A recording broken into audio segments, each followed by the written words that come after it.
News आती है कि यूएस के वाइस प्रेसिडेंट इंडिया आ रहे हैं, और इस न्यूज के आने की वजह से यह फैसला हुआ कि जब यूएस का वाइस प्रेसिडेंट इंडिया के अंदर होगा उसी बीच में हमला किया जाएगा ताकि पूरे वर्ल्ड में न्यूज बने। इसलिए 22 अप्रैल की डेट फिक्स कर दी गई। अब जैसे ही डेट फिक्स की जाती है तो बाकी आतंकवादी तो पहले से ही बाइसरन के एरिया के आसपास थे, लेकिन 21 अप्रैल को मूसा और अली भाई जो इतने दिनों से जंगल में छुपे थे उनको ग्रीन सिग्नल मिलता है, और दोनों सेम डेट यानी कि 21 अप्रैल की रात में कोकरनाग के फॉरेस्ट से निकलते हैं बाइसरन वैली की तरफ। और 21 से 22 घंटे लगातार चलने के बाद बाइसरन के जो आसपास के जंगल हैं वहां पे आके बैठ जाते हैं और वेट करते हैं हमला करने का। आदिल ठोकर वहीं श्री गुवारा के पास के एरिया में था, तो वो पहले से ही वहां पे था। तो कहने का मतलब है कि अब सारे आतंकवादी बाइसरन वैली के आसपास के जो जंगल थे वहां आके बैठ गए थे और घात लगा के इंतजार कर रहे थे। अब देखिए पहलगाम जो है वो ये यहाँ पे है, और यहाँ से 5 से 6 किलोमीटर उबड़ खाबड़ कच्चे रास्ते से आप ऊपर ट्रैक करके जाते हो तो करीब 1 घंटा लगता है, और ट्रैक करने के बाद आप ये इस गेट पे पहुंचते हो। और जैसे ही इस गेट से आप एंट्री करते हो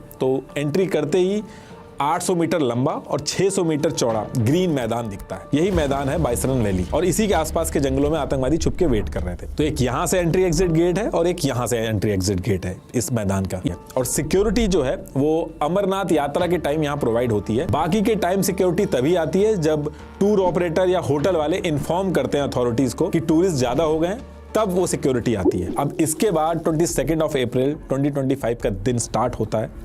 9 बजे बाइसरन वैली की एंट्री खुलती है और पहलगाम से टूरिस्ट अलग अलग होटलों से अपनी अपनी लोकेशन से बाइसरन वैली की तरफ पहुंचना शुरू करते हैं। और बाइसरन वैली का जो मेन गेट है यहाँ से टिकट ले लेके बाइसरन वैली में एंट्री लेना स्टार्ट करते हैं। और धीरे धीरे करके 1000 टिकट बिक चुके थे, मतलब कि 1000 लोगों का फुटफॉल इस एरिया में हो चुका था। और अब इसके बाद दोपहर के 1:30 बज चुके थे और तब तक करीब 400 टूरिस्ट बचे थे इस लोकेशन के अंदर। बाकी सारे जितने थे वो वापस जा चुके थे। किसी को भी बिल्कुल आइडिया नहीं था कि आगे क्या होने वाला है।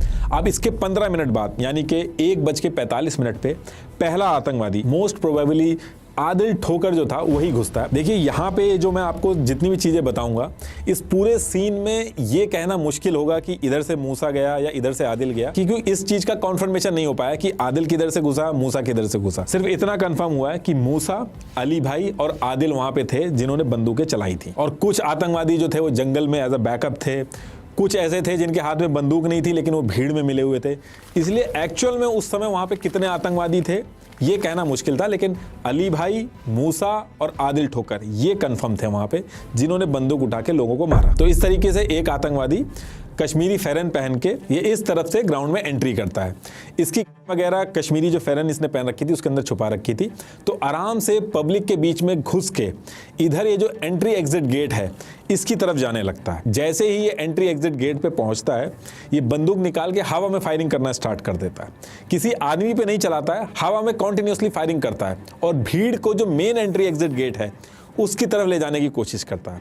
अब जैसे ही भीड़ मेन एंट्री एग्जिट गेट की तरफ इकट्ठा होने लगती है तो वहीं साइड से जंगलों की तरफ से फेंस जो लगी हुई थी वहां से कूद के 2 आतंकवादी मिलिट्री ट्रैक सूट पहन के वगैरह लेके खड़े हो जाते हैं, और मोस्ट प्रोबेबली ये मूसा और अली भाई थे। पब्लिक सोच रही थी कि सिक्योरिटी वाले हैं, तो देखिए ऐसे ही कुछ आतंकवादी आए रैंडम, उन्होंने फायर करके लोगों को मार दिया। ऐसा नहीं था, ये एक वेल प्लान ट्रैप था जिसमें जो दोनों एंट्री एग्जिट पॉइंट थे उनको प्रॉपर ब्लॉक किया गया, और ये जितने टूरिस्ट थे इनको चारों तरफ से घेरा गया। और एरिया बहुत बड़ा था, तो जब ये सारी चीजें हो रही थी तो कुछ लोग जो दूसरी तरफ थे उनको पता ही नहीं चल पाया कि दूसरी तरफ क्या चल रहा है, वो आराम से अपना जिप लाइनिंग वगैरह कर रहे थे। अब भीड़ जब मेन एंट्री एग्जिट पॉइंट पे पहुंचती है तो वो जो दोनों आतंकवादी थे जो सिक्योरिटी वाले जिनको लोग समझ रहे थे वो भी गोली चलाना स्टार्ट कर देते हैं। फिर ये सारी भीड़ को इधर ये जो भेलपुरी और चाय और फूड की जो स्टॉल थी इस पॉइंट पे भीड़ को इकट्ठा करते हैं, औरतों और आदमियों को अलग करते हैं। ये सारी चीजें जो करी इन्होंने ये मेन एंट्री एग्जिट जो गेट था उससे 50 मीटर के अंदर ही करी। अब आदमी और औरतों को अलग करने के बाद ये आदमियों से पूछते हैं कि हिंदू है कि नहीं, और फिर जो नहीं बताते उनसे कलमा पढ़वाते हैं। देबाशीष भट्टाचार्य के पास जैसे ही आतंकवादी आए उन्होंने कलमा पढ़ दिया तो उनको छोड़ के आतंकवादी दूसरी तरफ चला जाता है। एक क्रिश्चियन वहीं बगल में खड़ा था, उससे पैलेस्टीन का जो इशू था उस पर बोलने को कहा गया। कुछ की पैंट उतरवाई गई और फिर जो हिंदू टूरिस्ट थे उनको क्लोज रेंज से गोली मार दी गई। अब इसी टाइम पे आदिल हुसैन जो पोनी राइडर था, ये टूरिस्ट जो थे उनको घुमाने लेके आया था, आदिल के एक टूरिस्ट को आतंकवादी गोली मारता है तो आदिल उससे बहस करने लगता है, उसकी गन छीनने लगता है, तो आतंकवादी आदिल हुसैन को भी 3 गोली चला के उसकी भी जान ले लेते हैं। इनके पास M4 राइफल थी, AK-47 थी, इनकी बॉडी और पे GoPro कैमरा लगे हुए थे, तो ये सारी चीजें रिकॉर्ड कर रहे थे और जिन लोगों की जान चली गई थी उनके साथ सेल्फी ले लेके अपने फोन में रख रहे थे। और भी बहुत सारी चीजें हैं जो मैं बता नहीं पाऊंगा और आप सुन भी नहीं पाओगे। तो ये सारी चीजें ये लोग 20 से 25 मिनट तक इन्होंने की। ये सारी चीजों में 26 लोगों की जान गई। उनके नाम ये हैं। और फिर जब ये सारी चीजें हो गई तो इसके बाद इन्होंने भीड़ में से ही 2 फोन लिए, जबरदस्ती छीने उनसे, और उन फोन को लेके लेफ्ट साइड वाली जो वॉल की फेंस थी उसके ऊपर से कूद के जंगलों में भाग गए। अब ये तो भाग गए, लेकिन वहां साइड पे चारों तरफ लोग चिल्ला रहे थे, अपनी फैमिली के लिए हेल्प मांग रहे थे, लेकिन दूर दूर तक हेल्प ही नहीं दी कोई।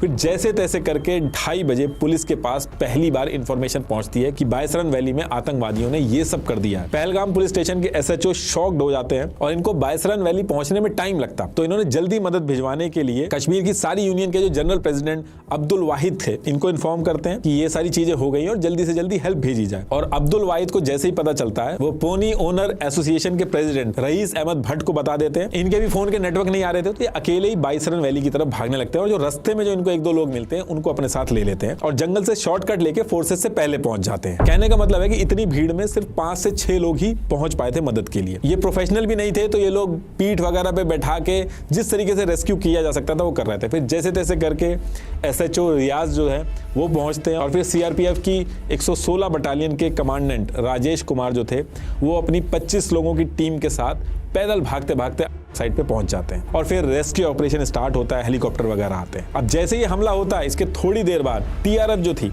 वो हमले की जिम्मेदारी लेती है और रीजन बताती है कि जो डोमिसाइल इशू करे जा रहे हैं इसलिए किया गया। अब इसके बाद ये जो पूरा एरिया था उसको सैनिटाइज किया जाता है।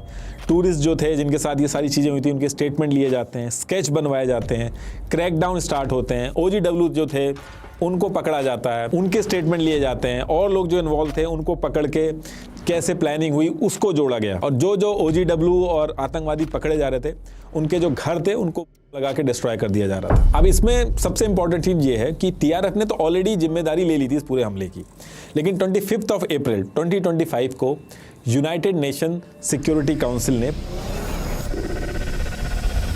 प्रेस स्टेटमेंट इशू किया जिसमें इस पहलगाम हमले को क्रिटिसाइज करना था। तो इस प्रेस स्टेटमेंट का जो फर्स्ट ड्राफ्ट था उसमें direct the resistance front TRF का नाम लिखा हुआ था, लेकिन जैसे ही TRF का नाम इसमें लिखा हुआ देखा पाकिस्तान ने इसका अपोज किया। पाकिस्तान ने कहा कि UN की इस ऑफिशियल प्रेस स्टेटमेंट से TRF का नाम हटना चाहिए। ये उस स्टेटमेंट की ओरिजिनल कॉपी है, आप पॉज करके देख लेना, कहीं भी TRF का नाम मेंशन नहीं है। चाइना ने भी UN की 1267 सैंक्शन कमेटी में TRF को ब्लैकलिस्ट करने वाला जो इंडिया का प्रपोजल था उसको रोक दिया। चाइना के डिप्लोमेट च्वांग ली ने पाकिस्तान के कहने पे TRF का नाम लिस्ट से हटा दिया और बहुत ही फक्र से पाकिस्तान ने नाम हटाने के बाद अपने पार्लियामेंट में बताया कि हमने TRF का नाम नहीं आने दिया।